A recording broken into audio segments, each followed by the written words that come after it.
Welcome, welcome, welcome to my nerve-wracking part one of my prophetic story. So this has taken me a long time coming and a lot of guts and glory to put myself out here like this. Imagine that I would be recording this on the 777 portal.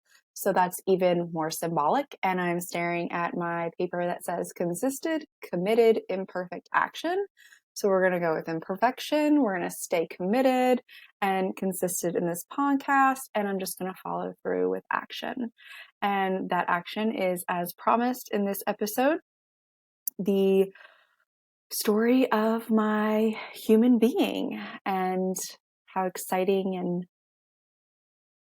revelrying and traumaticing and all of these things that it is. And there are, I always imagined my story that, I'm going to publish it one day into a book. And I always imagined it as like the first kind of book that was ever like an explicit CD.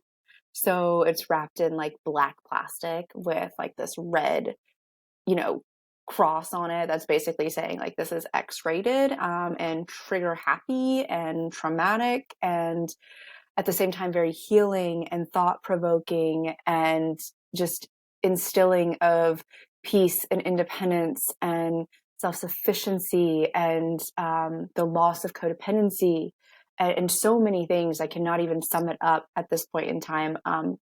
There's like little things here and there like diamond like faith and self-love is prosperity. And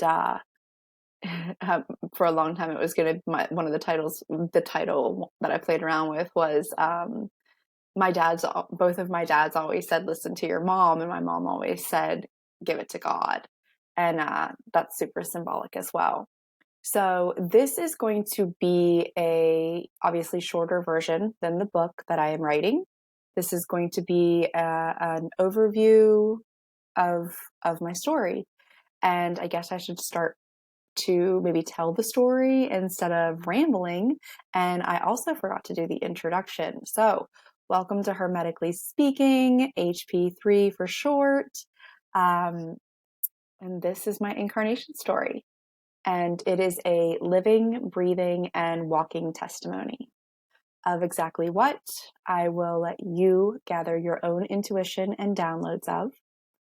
I say of God, the divine source and one true creator that has created all things and has assisted me in more ways than I can humanly perceive to bring me to where I am meant to be, which in this moment is right now here with you as you begin to listen to me tell my humble story. It won't be easy. It'll be worth it. This is my little pep talk to myself in this moment. It may also be a pep talk to anyone that finds further belief in themselves through my story, in anything that resonates, which I hope happens for each and every one of you.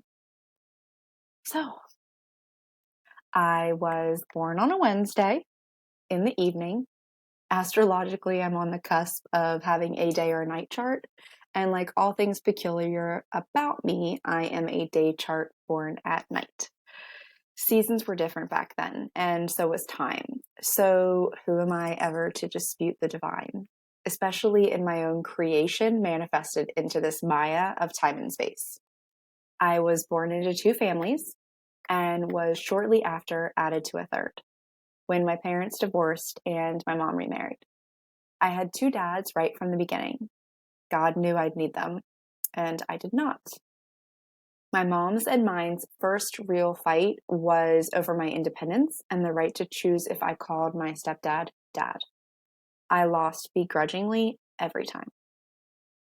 My dad continued and was always in my life, loving, showing up, spoiling me. It was a fun father and daughter relationship with a touch of more masculinity than most.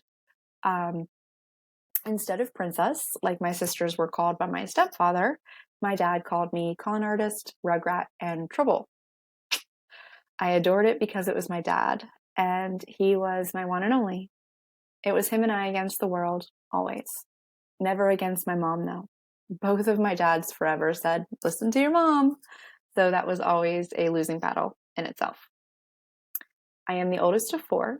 The other 3 are a good bit younger than me and all came out in a stream, one right after the other. Scientifically, they are half.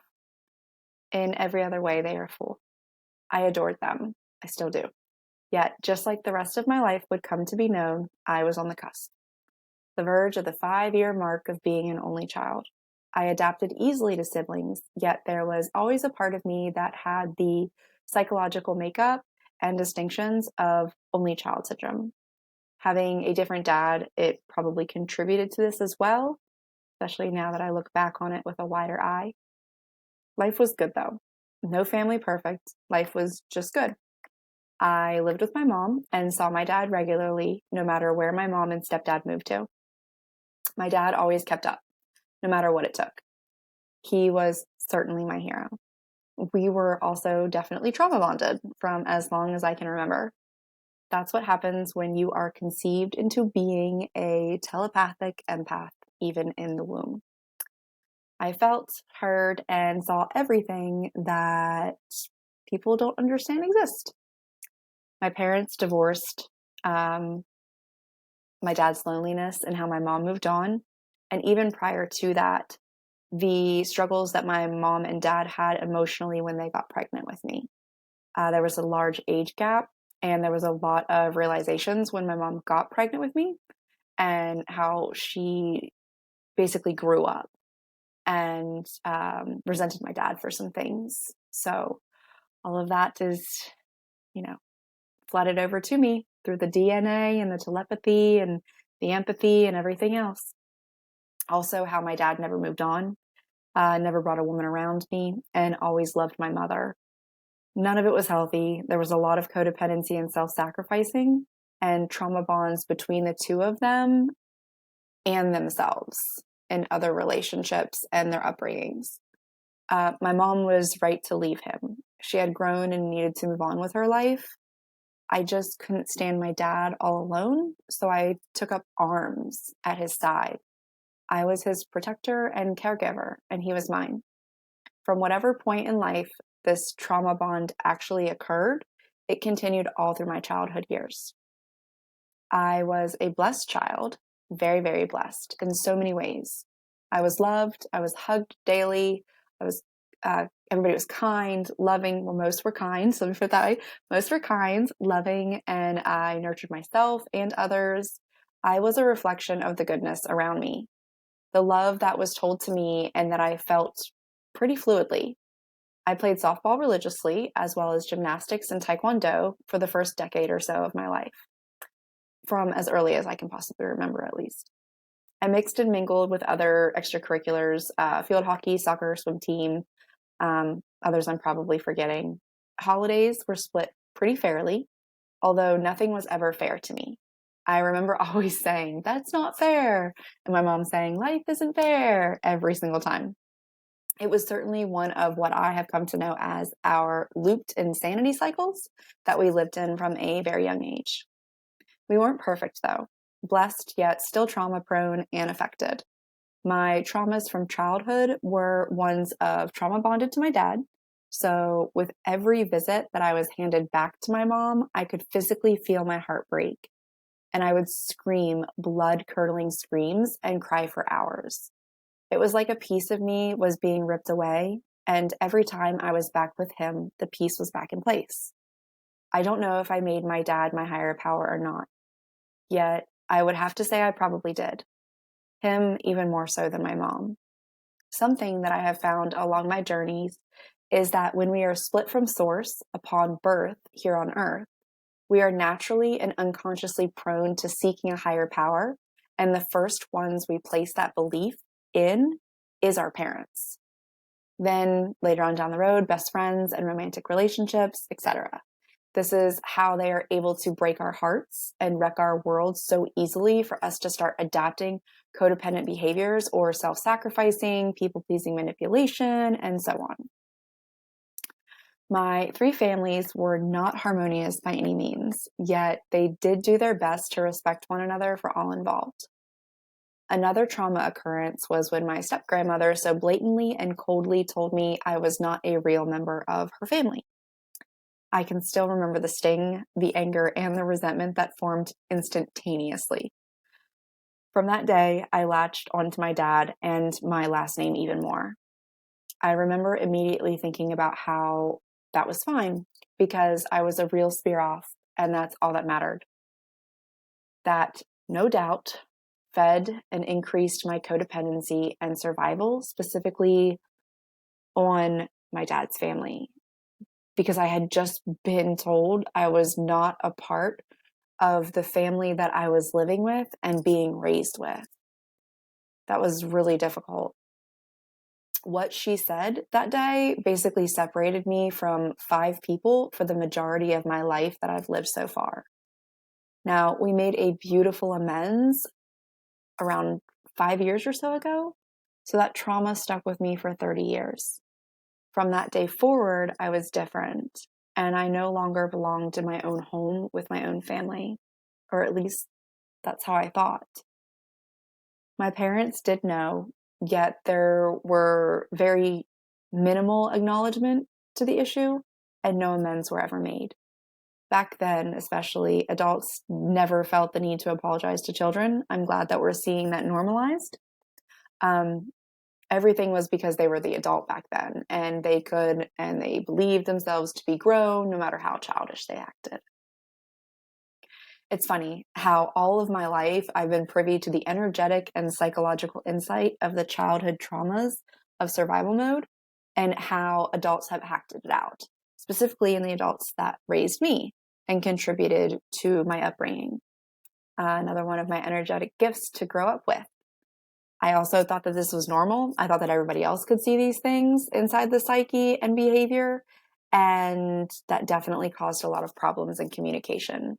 The lack of awareness from others around me, I couldn't understand, and it caused a lot of dis-ease in me, and I constantly wanted to fix, manage, and control others and just make them see, you know what I mean? Like make them see how they were hurting themselves and how they were hurting other people and the manipulation and the lies. And no adult likes to be called out on being a liar. And I shouldn't say being a liar. I hate that like terminology. I feel like it's harsh.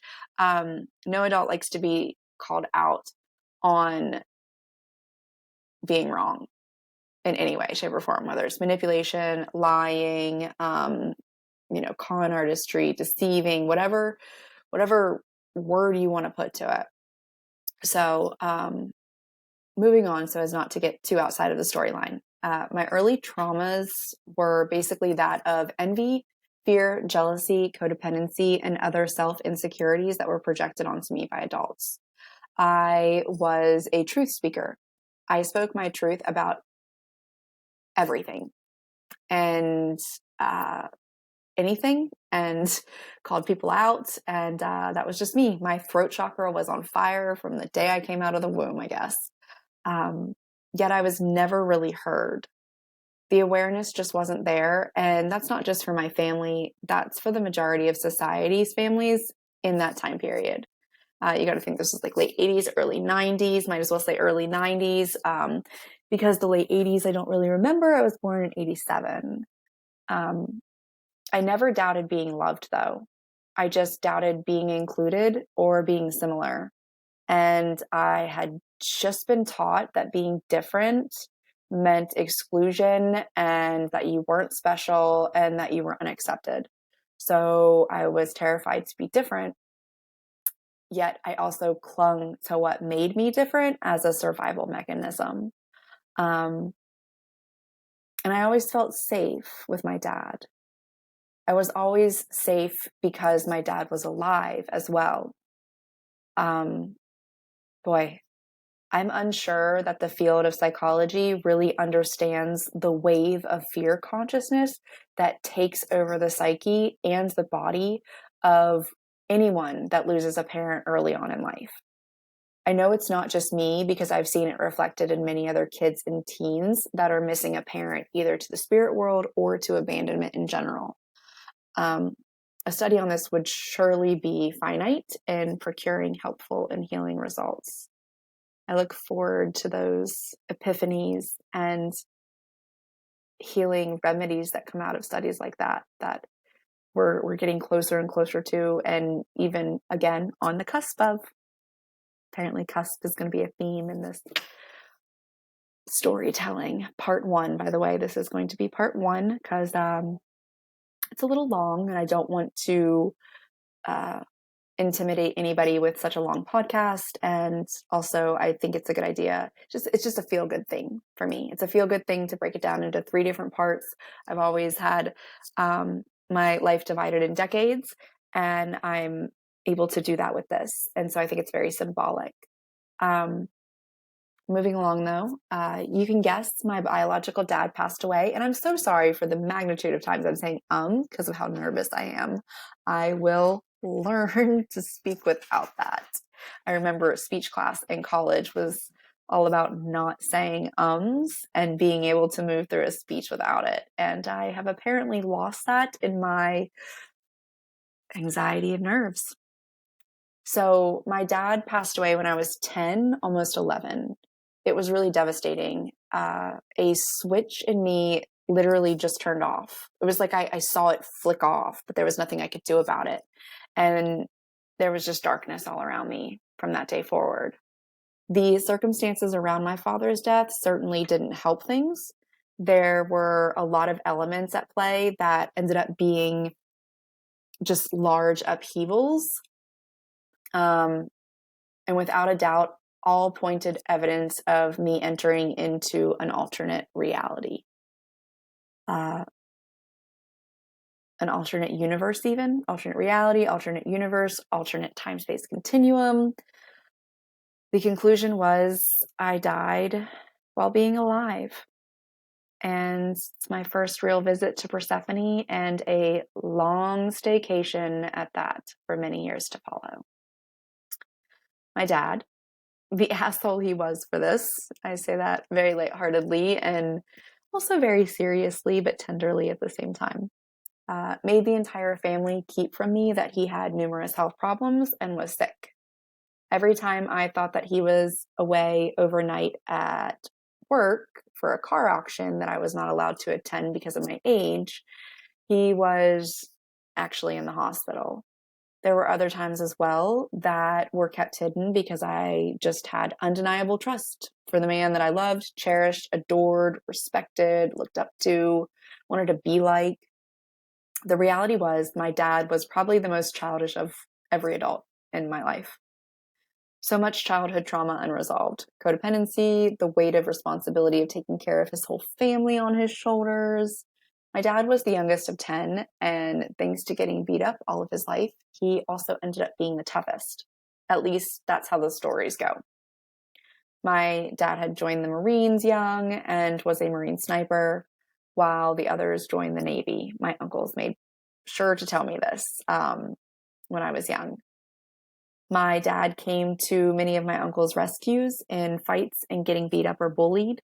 I did have a couple of uncles as tough as him. I'd say it was even maybe a good split, honestly. I'm really not sure. My dad was 50 when he had me, and most of my aunts and uncles had passed away prior to me being born. So I didn't get to meet them or know them very well.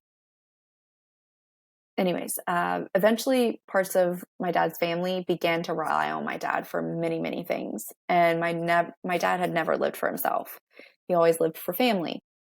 I found out later how mafia mob style that side of my genetic line truly was. And it's pretty scary, even though for a long time in my riddled mental and emotional dis-ease, I thought that some of it was idealistic. When I found out some of the heinous parts of it, I had a quick change of thinking. That wasn't until I was older, though, and in my healing journey. So this is why my nicknames, though, were also so obtrusive and resembling of that lifestyle. The ones my dad called me Trouble and Rugrat and Con Artist. When you're a kid, though, no matter what telepathy, empathy, and other gifts that you might have, I was still naive. believing the illusions I see or saw.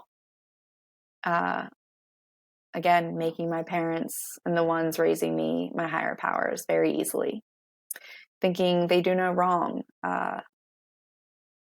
We all know what that's like, and even remember a very significant moment that illusion started to shatter, I'm sure.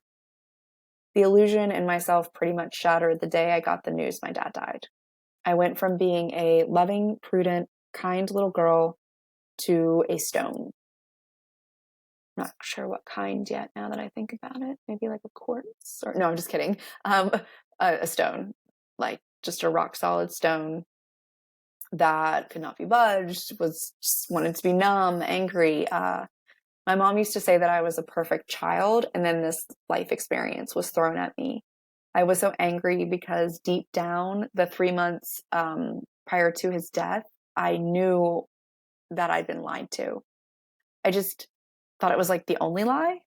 I was, again, naive. My aunt took me to the hospital over Thanksgiving and point blank told me that my dad was sick and that he had not wanted to see me while he was in the hospital.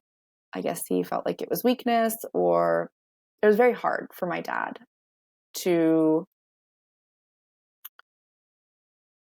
see me sad, to see me hurt. I mean, my dad got really scared one time because I disappeared. I jumped the creek to go to the old lady's house that I used to go over to make chocolates. And he didn't know where I was for like 2 hours.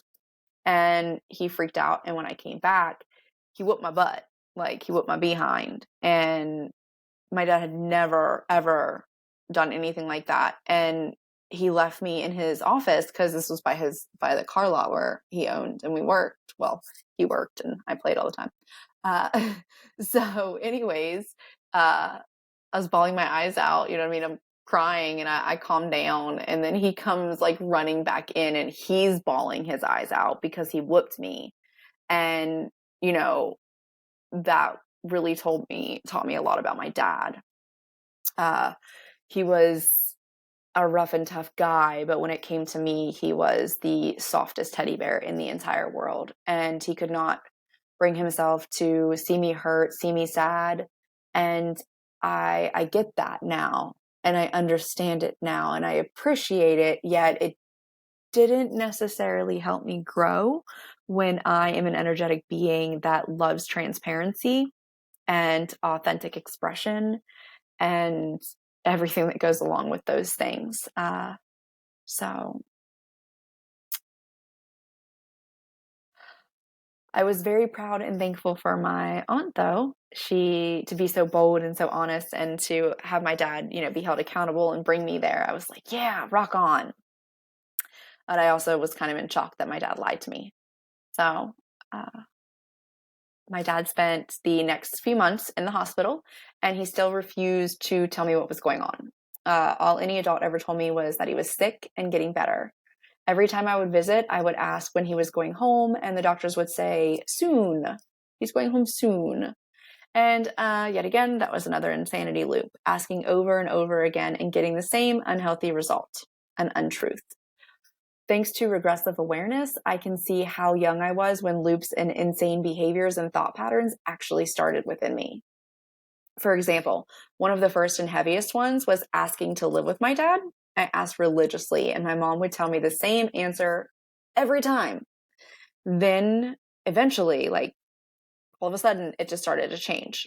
Instead of telling me why I couldn't live with my dad, which, mind you, the first reason for the first whatever years of my life, very feasible and honest reason of how my dad was basically an adult child that liked to have fun and was a gambling addict and an alcoholic. My words, not hers. No answer was good enough for me, though, because it wasn't what I wanted to hear. If I wasn't hearing, yes, you can live with your dad, it was never going to be good enough. So crazy how self-centered mode is always a focal point of survival mode. I love these little moments of being able to take responsibility for my own behavior, seeing the self-centeredness and how desperate I was just in that sentence, as well as getting to relieve my mom of the blame that I placed on her for so long.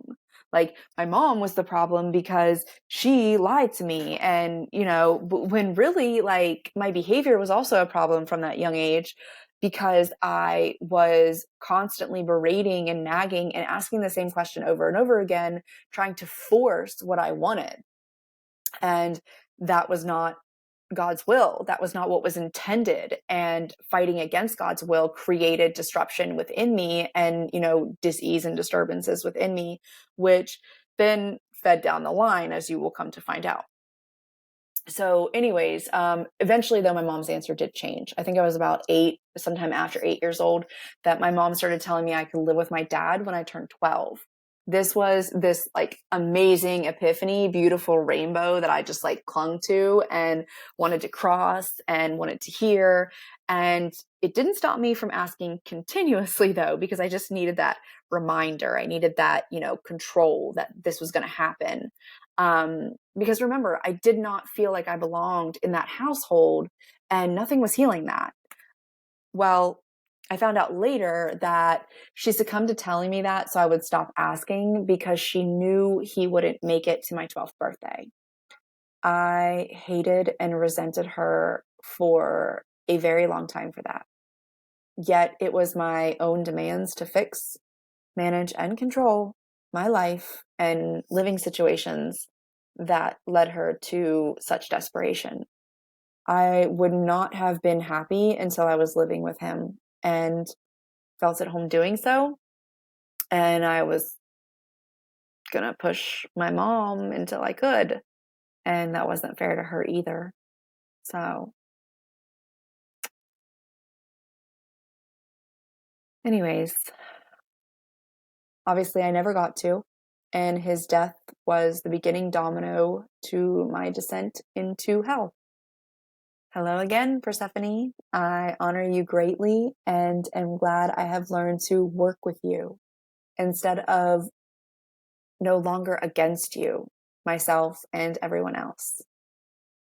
As you may be able to guess, based on that last statement, my life spun out into unrecognizable chaos, is a good way to put it. To keep it brief and short and save the juicy details for my book, I will be providing the overcap that I talked about at the beginning of the episode. My anger and resentment towards my mom only increased. My mom had lost her dad when she was 9. And so for her to keep my dad's illnesses a secret, I viewed it as a really large betrayal, and basically one of the largest at that time that she could have ever made. There was just no logic in it for me or understanding, except I knew she did what my dad was asking, and due to codependency, it was a natural state of being and request to follow through on, which I saw and hated even more for her not being independent in this measure to help keep me safe and protect me, even if it was from my dad. And let's be fair and honest, like, obviously it was about me. Like, I wanted to be safe and I wanted to feel safe, and I didn't feel safe in that instant, in those circumstances. So once I got the news of my dad's death, I vowed to die like my dad and dedicated the next moves of my life to me finding a way to smoke cigarettes so I could die of lung cancer one day. From that day forward, I was living to die. I felt and blamed God for taking my dad from me. It's hard not to get emotional sometimes reading I have notes and prompts and stuff to try to keep me on track, because otherwise I can go a million different directions. My story has so many details and things. I wanted to just cover the parts that my higher self felt needed to be spoken in this episode. But it's hard not to get emotional sometimes, to think that I was 10 and I made the decision to live to die. And I had no understanding of what I was, oh, my heart hurts a little bit. Oh, don't break. Oh. Anyways, I blamed God for taking my dad from me and leaving me here on earth to suffer alone and lonely. by myself in a household I did not feel I belonged in. It was detriment all around me, swirling like black smoke and the abyss that was clearly sucking me in. It wasn't that clear back then, but obviously now in retrospect, I see it was. So, excuse me while I take a drink.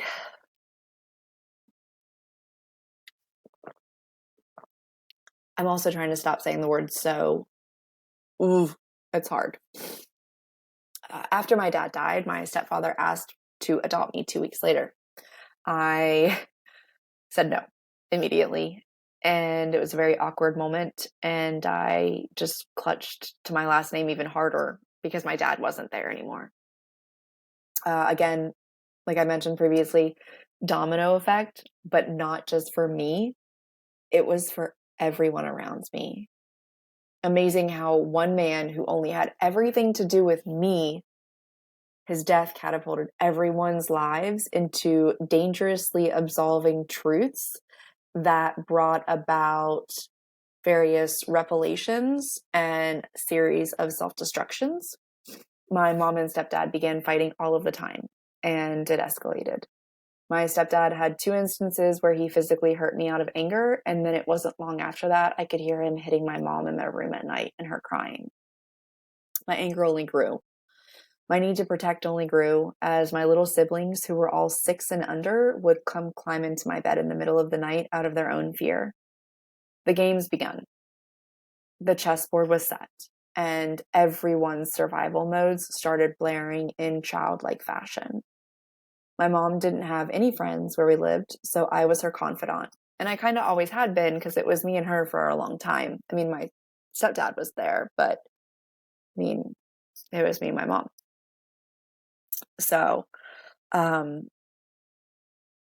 knew more than any 11 and 12-year-old should, though, about adult discrepancies and occurrences and, just things that destroy relationships and behaviors and disagreements and clashes of personalities and things like that.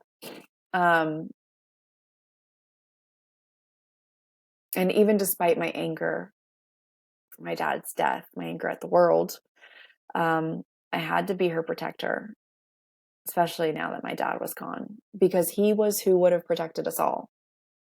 I was very much seeking to replace him by becoming him in all the ways I could, as well as replacing him to deal with my own traumatic loss. Even my first boyfriend's name was my dad's name. So just things that we see in trauma and society and the patterns that we live out. My dad's death imploded his own family as well. My dad had set up a trust account, safety deposit box, his business, belongings, and over half a dozen beautiful, absolutely gorgeous antique cars in mint condition, or almost mint condition. Some of them might have had some rust in the wheel wells or something like that, but majority, they were absolutely gorgeous. And everything was left to me. His brother and his nephew were jealous and greedy. And my dad gave them all the power upon dying, unknowing of what they would do with it and what was to come.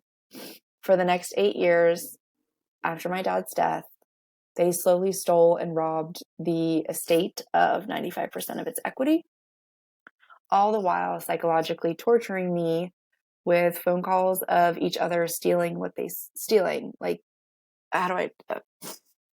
So one would call me and talk about the other one and tell me what the other one was stealing and what kind of proof they had for that and how they were innocent. And then the other one would call and talk about the other one. And it was psychological torture, very much so. It was hard. Like even now, I'm still processing a lot of it because some of it I'm still numb to because the psychological torment of having your family members mentally and emotionally rip you to shreds when you are a child of double digits when all you want is your dad and your family back, and all they care about is the monetary crap that he left behind. They went as far as to protect each other in the courtrooms. I'm telling you, my family, the reason I was called con artist from a young age is because that's what my family is. My uncle sued my dad's nephew for show, basically, so that way I could never actually sue him, because my uncle was the executor of the estate. So they protected each other that way. Thanks to telepathy and trauma, because trauma made my telepathy so much stronger. At least that's the way I view it. I'm sure there's other components, but trauma has definitely made my telepathy stronger. Maybe just age, but I don't think so. I already knew what they were up to that day at the courthouse. I was also already far too gone in my codependency and my desperation for them to love me and still hopefully give me a place in the family. So I felt like I belonged somewhere. And obviously that didn't happen.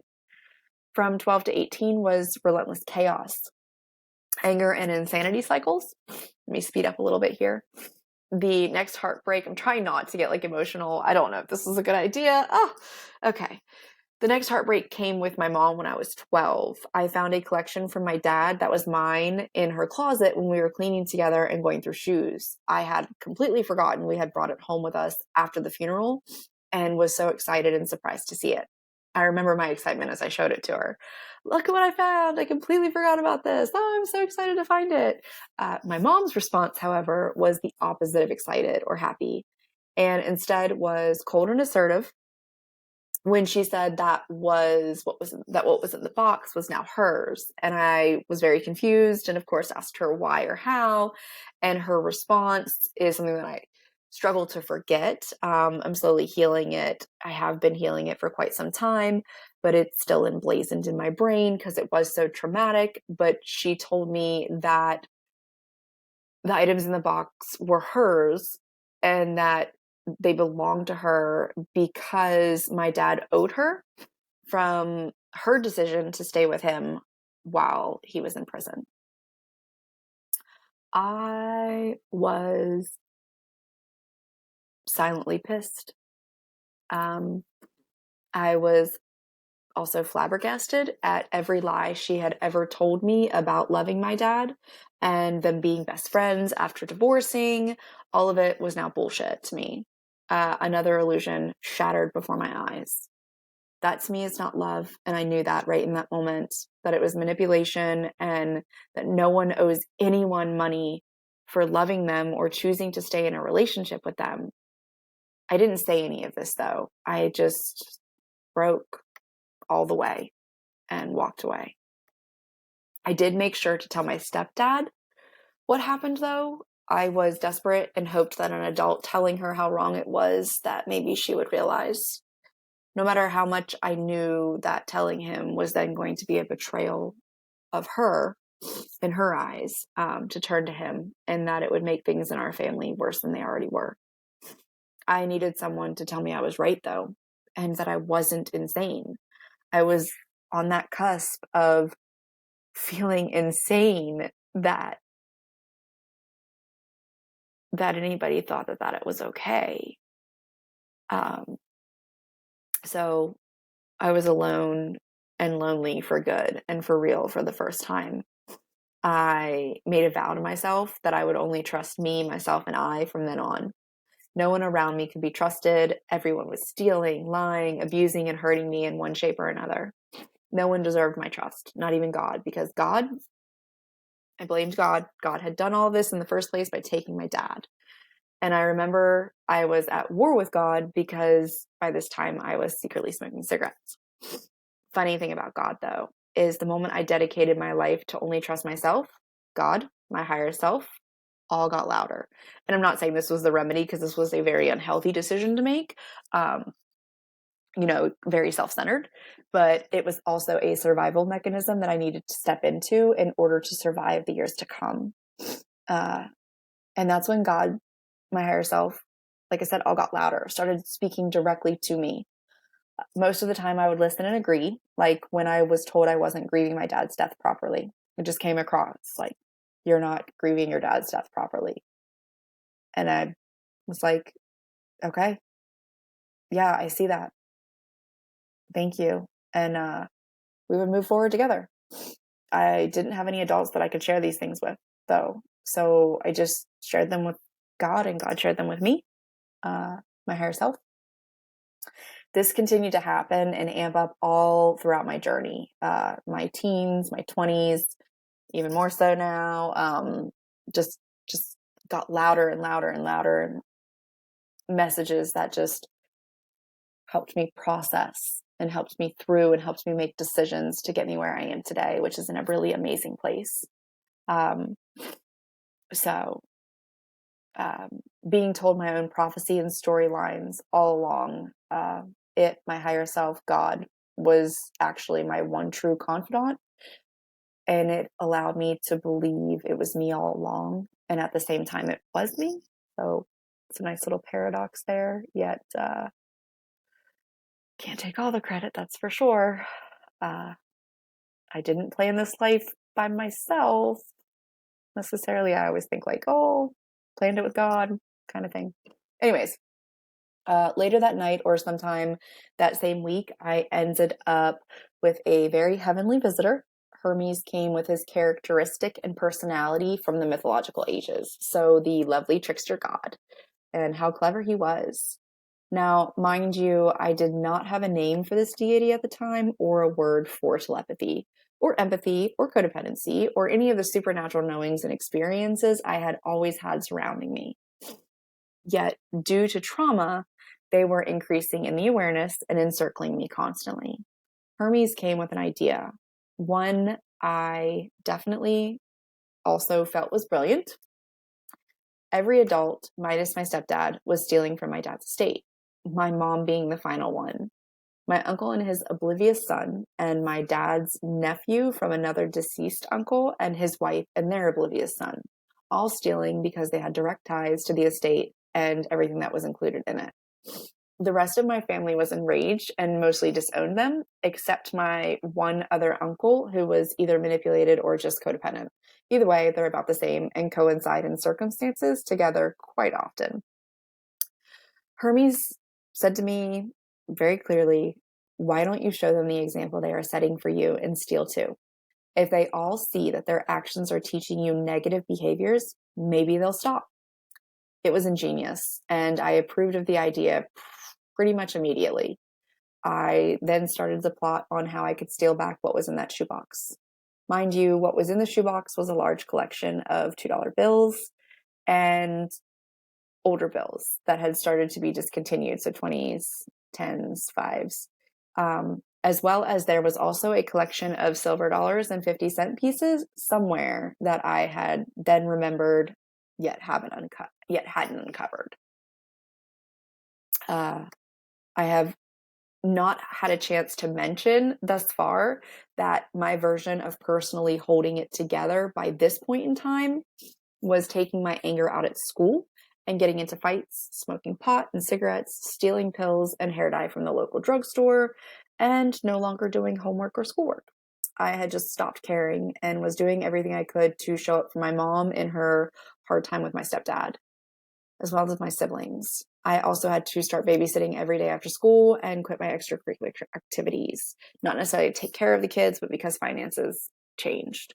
Karate was the last one I could keep, and I was 6 months from my black belt. I still remember making the decision to quit on my own because everything else was falling apart. That needed to as well. I've always regretted that decision, though, because it was made from a place of pain. And it was also because it was mine to make. Nobody forced me to quit it. I chose to do it. So my mom had to go back to work for the first time in 5 years. So I had to help be a caretaker more than an early age teenager. I loved my siblings very much, yet it was the last thing I wanted to do. I found, or rather lost myself in my friends, and that was the only place I no longer felt alone and where I would have rather spent all of my time. with broken people numbing their pain just like me. And those were the types of friends I had started to find when I entered junior high in 7th grade. I did get expelled mid-year and sent to alternative school. I was already there when I found out my mom's perspective on her relationship with my dad and her feeling owed. And it was this school I was attending when I started stealing the bills back very slowly. It was also at this school that my teacher reported a number of days in a row that I had purchased lunch at school with $2 bills. Yikes.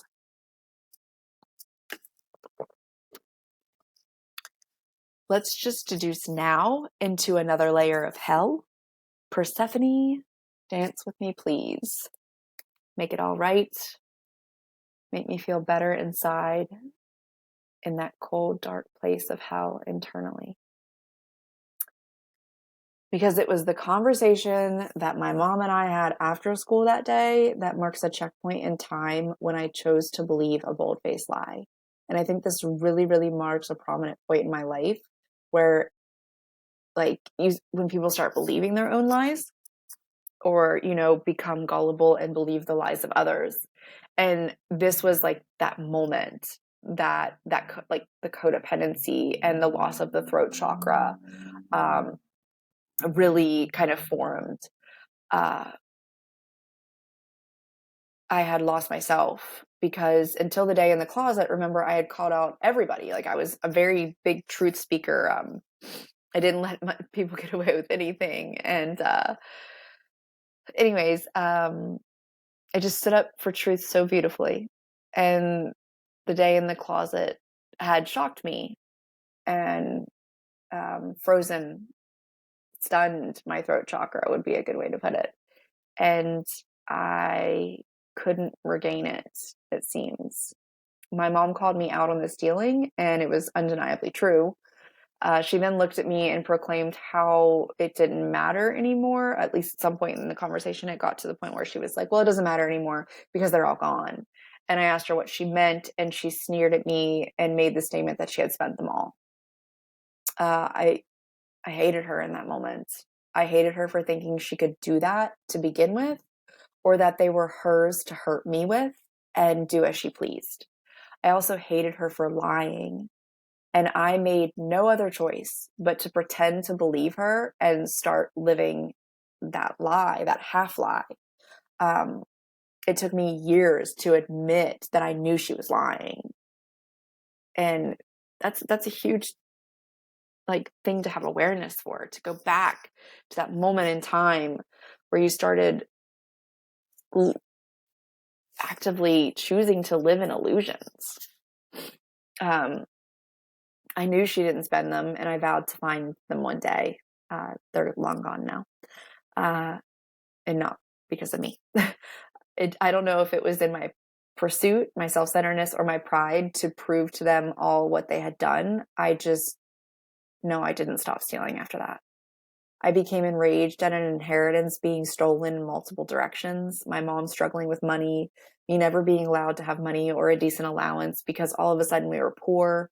I was a broken child that had been raised on unlimited money and funds whenever I needed it or wanted it. I also spent those funds or saved them for my future, not squandered them away on cigarettes, pot, and hair dye, which was all my financial cravings were at that point. Mind you, I would have also given every cent to my mom if she had mentioned that she needed the help or asked or discussed it with me.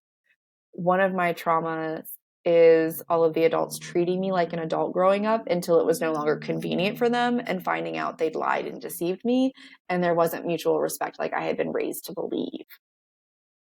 I eventually became the reason they all excused their stealing, though, because now I was no longer deserving of an inheritance.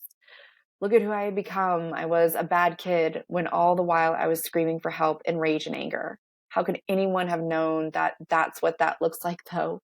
Or that's what I was doing, or I was trying to prove a point. We always deem the bad people to hell instead of truly finding solutions to help heal their deep internal wounds of pain.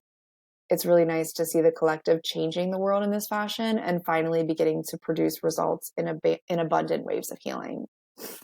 The truth for me is that no one would also talk about my dad after he passed. I crave some reminder, some conversation, some type of knowing of him. Kids feel like a part of them is unknown and missing when they don't have information on their parents. I hardly had any. What I got was even worse and idolized and spoke of like it was cool. And I guess in retrospect, I had more than I realized. I guess it was just not what I wanted it to be. And that should reveal itself momentarily. How I knew how tough my dad was, and I heard stories about how he shouldn't laugh because it's not funny. Like I don't, a little anxious, nervous maybe. How my dad had beat up the whole defensive end in his bar when the college football players had acted up. How he went to federal prison for selling cocaine. I had the shittiest information possible about him, and since it was all I had, it was ultimately what I chased. I'd like to just notate here that this is how deadly dis-ease is, how cunning, baffling, and unmistakably cancerous any dis-ease can turn into. Dis-ease starts mentally, emotionally, spiritually, and then transforms into a physical symptom or action. I was a straight A, good student, athlete, big sister, and daughter until I started to chase what I had lost, thinking that replacing these things would fill the hole in my soul. Boy, did that only make it bigger. Those are still the only things I know about my dad, really, or things that are similar like those things I've already exclaimed. I can add that he was a used car salesman and always owned his own businesses, that he chased quick money and was tough as nails, that he had a heart of gold and would help anyone, yet if you double-crossed him, then hell hath no fury. I also learned as I got older that the place he took me to regularly and would always back his car up to the door in the parking lot so I couldn't see the front of the building when he'd go to meet his bookie to bet on the Lakers religiously was and still is a strip club. That giving a single-digit-year-old, no matter the age, $500 in cash continuously to go binge shopping at Walmart on toys between the hours of midnight and 5 a.m. was not actually healthy. Or that keeping me out all night playing poker while I ran the railroad tracks with his buddies' kids was a little more wild than some. Definitely more wild than the childhood my siblings were having back at home. My dad was also one of those dads that used me to get phone numbers. I remember we'd eat at Ponderosa regularly, and he'd always bet me if he could get the waitress's number or not. I remember he always did. My dad was a giant kid, and I was being a kid following his every lead because it was loose and carefree. It was fun. We're talking about a man that burnt my childhood and family home down for the insurance money. All of these things I thought were so cool. All of these behaviors deduced me to being mentally and emotionally riddled with dis-ease as I grew up. My first suicide threat was at 13. Not to jump topics, but this completely correlates, and we will circle back to it, I promise. So my first suicide threat was at 13. My boyfriend cheated on me because I wouldn't give up my virginity, so I broke up with him. My boyfriend was also 17 at the time. Then I wrote him a note declaring I was going to kill myself with pills that I had at home. I didn't know if I would actually do it or not. I actually didn't want to do it, yet I wrote the note anyways, because it was the only way I knew how to express the depth of pain and betrayal that I felt and had just experienced. I eventually learned through my healing journey that it was the abandonment wound and deceit ripping me open and mimicking the response of my dad's death. The whole scenario mimicked the actions of my dad's death, the deceit, the abandonment, the betrayal. And, we have a million different ways to experience these things. And that's why emotions are actually what help us resonate to one another. People listening to this, your story is not going to be the same as mine, but you can resonate to the pain and to the abandonment and the emotions. And through those things, we can find solutions and we find the healing. And that's why this journey is so, so important to be able to see that connection. I didn't see it at the time, obviously, but I see it now, and I've gotten a lot wiser and a lot older and a lot bolder. And no, anyways, it took me back to where I wish I had died with my dad, and that I, hated him for leaving me here to suffer on earth and live life without him. My remembrance of the ether life has to be really raw and good. I'm definitely convinced of that at this point. So my mom and I started seeing therapists, and there were very few that saw things both ways. The one we did find ended up moving, and that created its own chaos even further. I learned young that people tend to navigate to therapists that declare they're right, myself included. I always loved to hear when my mom was wrong, and never like to hear when I'm wrong. I handle it much better now, though. So, through peace and tranquility and self-acceptance. I also learned how broken the pharmaceutical world was when I had just 2 appointments and was then being force-fed 5 pills a day that I refused to take. That's its own hell story for the book as well, or later on. Just know I have a deep knowing of big pharma from the age of 12, and it was kind of like with every betrayal, I was able to see into the conscious creation and intention of its existence. And that's been throughout my entire life. Like when I have an experience with anything, we'll expand on that later. Anyways, we did find one therapist that was really, really healthy for both of us. And we started a bartering and making deals kind of system, tit for tat. You do this and I do that. You do this and I do that. Unfortunately, my mom wasn't the greatest at keeping hers, and I would immediately relapse each time. And I'm not going to say that maybe sometimes I didn't do it first, or there was a lot of trauma that my mom was playing out. My mom was definitely dealing with her own things, and for a very long time that anyways, I would relapse, and I would want to show her. So I would be self-destructive again. The last time was the biggest time, though. I had actually gotten my act together. I stopped fighting. I started trying to heal. I was probably still smoking pot, and I know that I was still smoking cigarettes. We had made a deal that if I made up 7th and 8th grade in 1 year and got released back into public school, that I could attend the college high school for 9th to 12th grade. In New Jersey, where we lived at the time, they had 2 separate buildings, one for the regular high school and another for a 4-year college high school. I wanted so badly to be a mechanic, so I really wanted to go to this school. My mom ended up telling me that a mechanic wasn't a job for a girl, so I had to pick something else, which I was very much not impressed with such a statement, as my mom had never told me before that I could not accomplish something. Either way, I had stopped arguing, and my best friend Jackie was going for cosmetology. So I figured, what the hell, I'll go for that. That seemed to satisfy my mom, so I worked my tail end off and passed 2 grades in 1 year with excellent markers. I was back on the societal paradigm's highest achieving track. That's a good way to put it. 2 weeks before 9th grade started, after I'd been accepted into this college high school and was gearing up and getting ready to go and ready to start my new healing life even further, my mom announced that we were moving to her hometown in West Virginia, where my nanny lived, all because of a guy that she had been seeing long distance. I was livid, to say the least. West Virginia didn't offer a school like New Jersey. And when we moved to New Jersey, I was promised that we would never move again until after I graduated high school. So that was another broken promise. And I was very literal. I definitely was like, you have to keep your promise.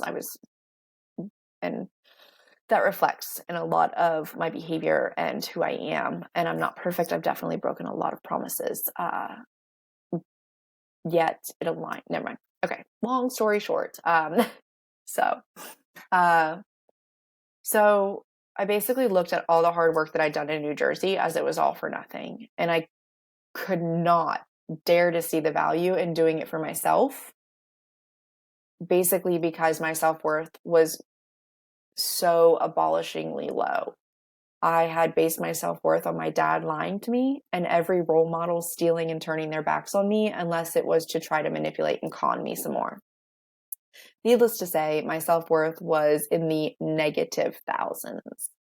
So much that suicide idealization was a normal thought process for me. Choosing to smoke so I could die like my dad was probably the first indicator of that. And it only progressed from there, although that thought wasn't a direct connection to suicide, or at least I didn't piece that together until later on. Now, I realized I didn't actually want to die. I just didn't want to be here. And that seemed impossible, so I didn't know how to handle it. And those are two very different things when you actually break them down, which I have no doubt will be a topic of a future episode to help bring awareness to those struggling with those types of thoughts as well. If you do have those thoughts, please be honest about them with a professional and even family. Seek helpful remedies for a long-term period of at least 1 year or more with professionals. Short stints don't provide lasting results. Suicide is never the way to go. You are here for a very special reason, even if you can't see or feel that yet. I promise you, hang on, you'll get through. Just listen to the rest of this and the next couple episodes, and I promise you, miracles do happen. Millions of miracles in one life happen, and that's you, and will be you. Just hang on. And it always makes me really sad to think of people having those types of thoughts because I know how detrimental they are, and just, I don't even know the right word for it. I don't even think there's a word for it that can, I don't know. I'll come back to it. I'll have a word for it. I will get one. God shots, downloads B, one will come. My higher self shoots me down new words. And anyways, so in this time period of my teen years, I became a food addict, a functioning drug addict, a thief, codependent, and a bunch of other bad things. To others that knew me, though, outside of my family, I was kind, loving, compassionate, helpful, and even honest. Everyone knew me as broken, though. That was the one common denominator between everybody. You see, my resentment for my family ran so deep that I only ever stole from my family. This was probably because I also felt safe stealing from my family and felt that they were also responsible. My mom, she got the brunt of this, and I am a living amends every day for it. I abused her in this way for over a decade as our toxicity just spun around and around, destroying us both. Another insanity pattern we started once we had moved back to West Virginia and I started acting out again was I actually got a little older and got a little smarter and got evidence and was begging her to hire an attorney to protect my inheritance and my dad's estate, which she refused. She could not see that she was refusing out of resentment for me and what began in that New Jersey closet when I was 12. Yet I could see it, and there was nothing I could do about it, which also only fueled my resentment. And almost every week for 4 years, I begged her to hire an attorney. And every time she would say no, and we would fight. We were two fiery redheads fueling each other's resentments towards each other and behaving in very self-centered and destructive ways. Hers with alcoholism, and my second stepdad, who wasn't physically abusive, instead was emotionally, mentally, and verbally abusive to all of us, especially when he got drunk, which was pretty much every night. I remember I threatened to take a baseball bat to his head after finding out he had locked my mom in the basement the whole night. My mom wasn't having that, though. Her own unresolved trauma didn't allow her to be alone. Her worth was based in men due to devastating traumas in her childhood, filled with loss, anger, abandonment, and ultimately resulting in, you guessed it, severe codependency. My mom today is on her own healing journey, and together we are helping to heal the generational trauma in her family line. We have a loving, caring, and compassionate relationship where we call, chat, and see each other weekly. She will actually be moving out of the state soon, and I know that everything we've mended is through the blessing of this journey. I also know she still tends to beat herself up for many things over the years and the lack of awareness back then, just for all human beings. And for anyone struggling with that, I know that in the work that each and every one of us do, we will be lowering the frequency of shame out of existence and instead empowering ourselves with self-acceptance and understanding. So let's keep on keeping on. Keep it up. One thing I'd like to input here is that the age of the masculine, to me and my understanding, was a way for God to understand death. Like how that's, oh my gosh. You see, we are a race of human beings that have been sheltered and shielded from the direct lineage and understanding of being God, source, divine creator, the all. This was so, for once, God could feel itself die and be reborn. With all of us sinking into sleep and unawareness through that time period, God felt every part of that and every piece of it, just as we do when we awaken and find out the deep slumber we've been in and for how long. Death is never finite. It is always and only transformative. Therefore, God has been experiencing death through us and is now being reborn, transforming in our awakening in a way never before experienced. We are extremely special in this case, as God is experiencing us and ultimately itself in all new ways through the human race. I just think this is like a miraculous overall understanding of why we go through the cycles that we go through, why astrology is the way that it is, and sets up the human paradigms and the psyches and the consciousness and the way that it all interwovenly weaves together. And gosh, that just feels like magic. Getting back on the storyline though, the desire to live with my dad never actually dissipated even after the years of his death. I used to, number one, daydream about him being in witness protection and coming back and saving me. Very unrealistic and hopeless. I knew it at the time as well. Same with my ideological thinking that my family stole my inheritance to one day later give it back to me. I don't know if it was like desperation for hope. I knew these actions or these possibilities weren't necessarily true, but I was looking for any smidge of hope to keep hanging on. And illogical and desperate thoughts fed my desperate behaviors. I couldn't live with my mom and I didn't want to, yet there was no one else for me to live with. My cousin on my mom's side informed me once that my mom and her mom stopped speaking because my aunt asked if I could come live with her to help. They didn't speak for 10 years or so after that, is my understanding. And it was devastating because my mom's family was very close-knit until that happened. And all of that occurred, between the ages of 10 and 12 or right around 12. I lost all three families due to my father's death within about 2 years. My mom disconnected from hers, and what connection she did have with my nan only became more toxic as we lived together and then eventually beside one another. I lost the step family that I had known all of my life and my dad's family. I was left all alone, and all I wanted to do was be alone. I loved my siblings very much and did everything I could to protect them. Eventually, I started stealing from them out of my spite, anger, and addiction. I hated myself more and more every single time. Yet I saw no resolution between my mom and I and either of our behaviors. Once we moved to West Virginia, I declined again. I was admitted back into public school. I failed algebra in 9th grade, and so I fell back a year again due to not being able to afford summer school. I cared, yet could never show it. I had to show how hard and tough I was. I eventually ended up in mental health institutions after my first real suicide attempt.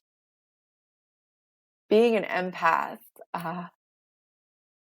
all I could feel was shame all around me from getting suspended for 2 weeks from school for taking pills at school. I overdosed on pills purposely the next day and then got scared and called my uncle, who then called my second stepdad, who then took me to a health class. I remember standing at the counter of Health Plus and then waking up 2 days later, just for a brief moment, to see my nanny putting a purple teddy bear under my arm as I laid in a hospital bed. Another day or two later, I woke up in an inpatient evaluation center and was then released 72 hours later. Life was hell, and I just kept finding ways to get higher and higher. I got sent to another short-term alternative school until I entered 10th grade. From there, I just started skipping with my friends because they all had what I thought were cool parents that let them get high and would even roll joints for them for breakfast. The days came and gone with continuous trauma in between, mostly the absolute mind fucks from my dad's family. It took me a long time to remember the day the wife of my dad's nephew called. I also called her my aunt. So she often called to report my uncle's thievery and declare her husband's innocence. Except this time it was to tell me that my uncle's wife had killed herself over her husband stealing my inheritance. I was 15 or 16, and I couldn't even break anymore. I just went straight to a whole new level of numb. I just remember asking a couple questions and hanging up the phone, called a friend, walked straight outside to get in the car and get high. I don't even know if I ever told my mom about it. It's still somewhat of a blur. I just remember being so numb and catatonic. Years later, I found her death certificate, and that's when I was able to start processing and feeling it. Such a heavy weight to work through. I was so much in self-centered blame that someone killed themselves because I existed. The reality, though, is loving acceptance, and that it wasn't about me, and I was never to blame, nor was my existence. You'll hear me discuss self-centered a good bit. This is not because I am hard on myself, even though I can be. It's because self-centeredness is at the center of fear and all the various forms of survival mode. So when I sat there and dwelled on how my existence created the circumstances for her suicide, well, that's just self-centered because the universe wasn't created for that purpose. It was created for God purpose, and we are all part of that purpose intricately and freely. My mental health ended up getting worse, though, meaning I numbed and angered more. I would repeatedly just get high, binge on food, and pass out in my room to avoid everyone. I wouldn't eat meals with my family. I'd stay out all night and drive my mom into her own restless sleep of fears. I created turmoil and chaos for everyone in my household, all because I couldn't stand being there and my mom wouldn't let me go. I was so angry at her for not letting me go live with my aunt as well for a very, very long time. Any aunt, anybody, even though it's because it would have been what was best for both of us. Finally, my therapist, who I really, really liked, suggested that my mom sign an incorrigibility against me. And for anybody that doesn't know what that is, basically you go to the courts and you say that your child is uncontrollable, that it's just too much for you to handle. And while it scared me at the thought of her filing one of those, and I also kind of felt a twinge of betrayal towards my therapist, I actually couldn't care. I mean, I was so stuck in this like pride and have to be tough and this is who I am, and that I, just portrayed that I didn't care. And I actually started to get what I needed. And, some beauty was coming out of it. I ended up in front of a judge who I ultimately forced to put me into a group home. It was a process, but I did get what I wanted. I hated to leave getting high. I also hated to leave my job as a lifeguard and my friends. Otherwise, I was dying to go anywhere but home. I was 17 when I was placed into a group home a couple of hours away from my house. It was different, yet I adapted quickly and I settled in. I also got them to take me off all of the force-fed medications that I had been on. That was another traumatic. My mom would ground me for not taking the medicines, and the medicines made me sick. They didn't agree with me. They were awful. They were, just pumping me up. So, which my mom was just desperate for anything to work. And, there was, like I said, I was never really heard. And that's something that as a collective we're working towards healing too, is being able to truly listen to each other. Because in our healing and in our survival, we still don't always hear people or hear what they're saying. We hear what we want to hear, and we hear how our ego transmutes it, which is normally in a survival mode and in a lower vibration. So we want to transmute it up into a higher vibration. Anyways, I was the only resident in the history of the group home program to finish it in the least amount of possible time. So it's an 8-month program, and I finished it in 8 months exactly. I was also the only resident that was allowed to have a job off campus and go to a public high school, where for the first time since I made up 2 grades in one, I received straight A's in every class all semester long. I excelled, and I was so happy. I got home visits, which I went on and tried to enjoy. It was always awkward, though, because of my own shame and blame and just not belonging still. Knowing the pain I'd caused, I was awkward. I didn't really want to try to be a part because I didn't know how to be. I just wanted to go back to the group home. And I did enjoy some time with my family. I was happy to see my siblings, that's for sure. Upon completion of the program, I asked if I could stay until I was 18. I absolutely dreaded the thought of going back home. The government has its own broken way of doing things, though, and they told me that because my birthday is in the middle of the spring semester, that I would have to leave in between the semesters in January, because my birthday is in April, so a standard school year puts that in the middle of the second semester. So I was heartbroken. I was devastated, and I was terrified. The worst news I could have possibly ever heard. And as I go into the second large section of my life, I am also going to save what is to come for the second episode of this 3-part mini series inside my podcast series. Sorry, I just threw myself for a loop. Evaluating where I am, I think it's that feel good to me spot to go ahead and stop and break my story into the 3 episodes that I already spoke of earlier. So I appreciate your ears and your hearts through this revealing process. And I look forward to writing, reading, and revealing who I am to you further in love and transparency. I know everything I have overcome is to help others in a magnitude of ways. So please stay tuned, and namaste. HermeticallySpeaking.com is where you can find me and book a reading to hear your own prophecy. I offer other services that may pique your interest as well. Honestly, I just love to connect and use the divine channel I am to help others along their journey. Don't forget to check out my first full-length episode of Kundalini Rising next week, where I interviewed the amazing artist and light language lady, Jess Walker. And check out any of my other videos or series going on, and much love to you all. Thanks so much.